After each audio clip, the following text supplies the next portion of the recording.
Hey guys, Aaron here again from ASG Motorsports. I'm going to give you a little rundown on our comprehensive cam package, why we do what we do, and the parts that I've chosen to put into our cam package. So, firstly and foremostly, everyone wants to know, what camshaft do I get? Well, we run a range of VCM performance camshafts. You can choose any of your camshaft from the VCM performance range. We can spec you a cam to suit if required, but typically we run VCM camshafts in all our cam packages. Had a lot of success and 0 failures, so that speaks a lot for itself. The cams stack up horsepower against comp cam and custom cams, whether it's Calfoot or someone else. So yeah, so that's what we use typically. The engine we'll show you in a minute is going to be one of our aspirated engines that we're prepping as a cam package, but we also want to be able to run it as a boosted engine later on if possible. So in order to do that, a camshaft that we like a lot and have had a lot to do with the guys at VCM is the 714 camshaft. It works very well as aspirated cam, makes good solid power, sounds nice and tough and lumpy, but it has a nice LSA so that you can still run a boosted application if you want. Small supercharger, a little turbocharger, something like that. So VCM camshaft, the lifters. Everyone wants to know about lifters. So we use a genuine GM LS7 lifter in our cam packages. The other thing that we do is we use a genuine GM lifter tray in all our cam packages. This is a really important feature of the cam and the setup of the lifter. As most of you would really already know that are an LS specialist, the lifter is held in place in the tray with this flats on either side. As soon as the flats on this lifter tray wear and it doesn't retain the lifter correctly, the lifter will turn slightly sideways, you'll get the mouse wheel squeak, and that's when you start turning a roller on the lifter.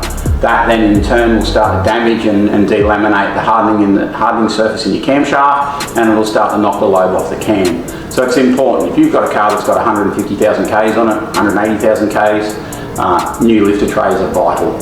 So we put them in genuine lifter trays. The other thing that we use predominantly in all our cam packages is the genuine Mellings, the M295 HV high volume oil pump. So that oil pump goes in all our cam packages, the genuine Mellings pump. We don't use a standard factory OE oil pump. I like the Mellings pump. It's a bit better volume. I like the pressure on it. We've got a lot of success with these. They've been in every one of our cam packages for many, many years and 0 failures again. VCM have got a nice little package with a timing chain set. So we use the double row timing chain. All our engines get a double row timing chain. We mod the timing cover to accept it, whether it's an LS1 or an LS2 or an LS3. Then we come to the head bolts. We do not use standard OE head bolts in any of our cam packages. All our cam packages come with an ARP head bolt kit, genuine ARP only. I don't like $60 head bolts, one-time stretch use bolts that seem to get reused over and over in an engine. It's not what we do. We also replace the balancer bolt in all our LS engines with an ARP balancer bolt. When we go to the 3-bolt double row timing chain set, we use a genuine ARP cam bolt set as well. It's a really nice piece with, again, 0 failures. We use a Molly push rod, 210 ball, very good push rod. All our cam packages are spec to the push rod length.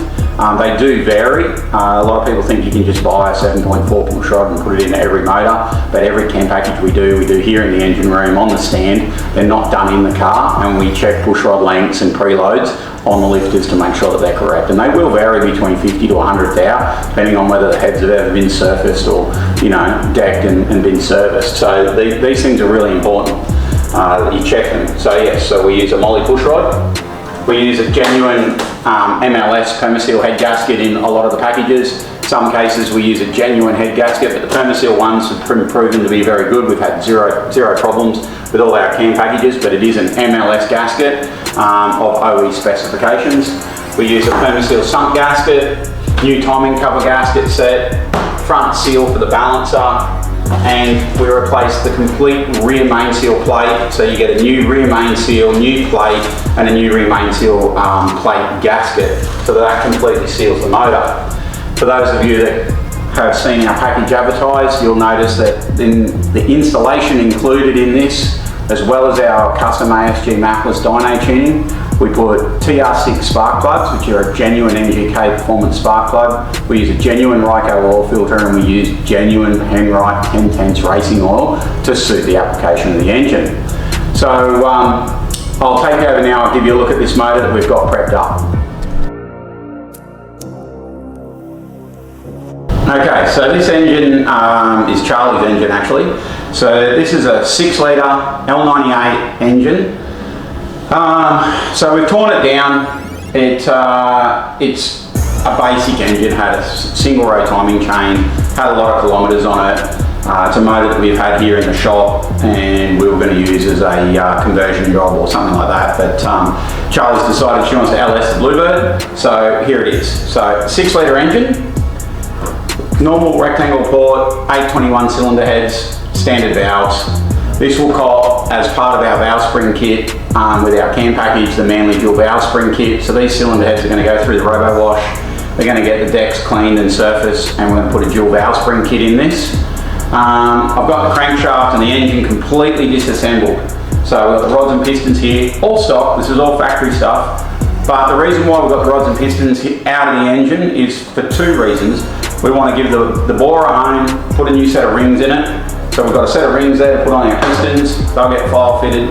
We've honed the block. But in order to do cam bearings, you've got to be some sort of genius if you can do cam bearings on one of these engines without taking the rods and pistons out. So in order to do cam bearings, and this engine definitely needed cam bearings, the original cam bearings were worn through and had to be replaced. So we've got a set of Durabond cam bearings here that are going to go in the motor. Strip rods and pistons out, we'll be able to roll the motor over, install the cam bearings correctly from being able to access it from underneath and through the bores and stuff to get to the bearings. We're then going to put cam bearings in, new crank and rod bearings will go in, so we've got Cleveite bearings going in it, and then we're going to put a set of rod bolts on these con rods because I don't like the stretch use rod bolts on these engines, so we're going to replace them with a set of ARP rod bolts.